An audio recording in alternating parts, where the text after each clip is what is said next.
সরগরম দেশের রাজনৈতিক অঙ্গন, ক্ষণে ক্ষণে বদলে যাচ্ছে দলগুলোর সমীকরণ। তবে সাংগঠনিক দিক থেকে দিন দিন এগিয়ে যাচ্ছে জামায়াতে ইসলামী। দলটি এরই মধ্যে বিভিন্ন জেলায় আগামী নির্বাচনের জন্য সম্ভাব্য প্রার্থী ঘোষণা শুরু করেছে। বিষয়টি নিয়ে চলছে নানা আলোচনা। জামায়াত কি এবার এককভাবে নির্বাচন করবে? কি তাদের পরিকল্পনা? গত বছর আগস্টে আওয়ামী লীগ সরকার পতনের পর নির্বাচনের আগে সংস্কার কর্মসূচি বাস্তবায়নকেই গুরুত্ব দিয়ে আসছিল দলটি।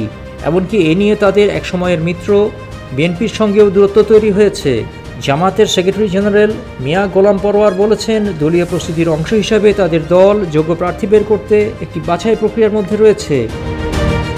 বলা ভালো, 2014 ও 2024 সালের নির্বাচনে অংশ নেয়নি বিএনপি, জামাত সহ অনেক রাজনৈতিক দল। 2018 সালের নির্বাচনে জামায়াতের 22 জন প্রার্থী ধানের শীষ প্রতীক নিয়ে নির্বাচন করেছিলেন। এর আগে 2021 সালে বিএনপির নেতৃত্বাধীন 4 দলীয় জোটের অংশ ছিল জামায়াত। 2/3 বেশি আসন পেয়ে ওই জোট তখন ক্ষমতায় গিয়েছিল। এককভাবে জামায়াত সবচেয়ে ভালো ফল করেছিল 1991 সালের নির্বাচনে। সেই নির্বাচনে 18টি আসন পেয়েছিল দলটি। তখন জামাতের সমর্থন নিয়েই সরকার গঠন করে বিএনপি। বাংলাদেশে আগামী সংসদ নির্বাচন কবে হবে তা নিয়ে নির্বাচন কমিশন এখনও কোনো সিদ্ধান্ত নিতে পারেনি। প্রধান উপদেষ্টা ডক্টর মোহাম্মদ ইউনূস জাতির উদ্দেশ্যে দেয়া ভাষণে সম্ভাব্য সময়সীমা হিসাবে চলতি বছরের শেষে অথবা আগামী বছর শুরুর কথা উল্লেখ করেছেন। সম্ভাব্য সেই নির্বাচনকে সামনে রেখে দেশের 6টি জেলায় অন্তত 32টি আসনে জামায়াতের সম্ভাব্য প্রার্থীর নাম ঘোষণা করা হয়েছে। এর মধ্যে টাঙ্গাইলে 8টি, নেত্রকোনায় 5টি, ফরিদপুরে 4টি, কিশোরগঞ্জে 5টি এবং ময়মনসিংহের 10টি আসনে প্রার্থী ঘোষণা করেছে জামায়াত।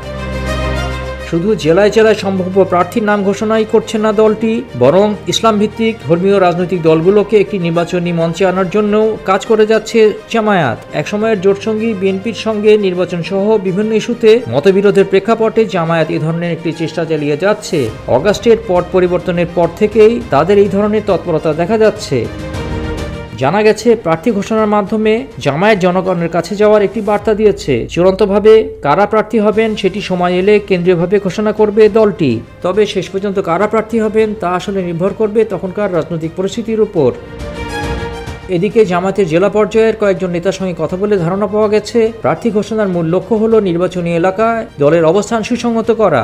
দেশে কিছু এলাকায় দল হিসাবে শক্ত অবস্থান থাকলেও বেশিরভাগ এলাকাতেই তাদের সাংগঠনিক অবস্থান শক্তিশালী নয়। সে কারণেই দলীয় নেতৃত্ব চাইছেন প্রতিটি এলাকাতেই যেন দলটির কার্যক্রমে গতিশীলতা আসে।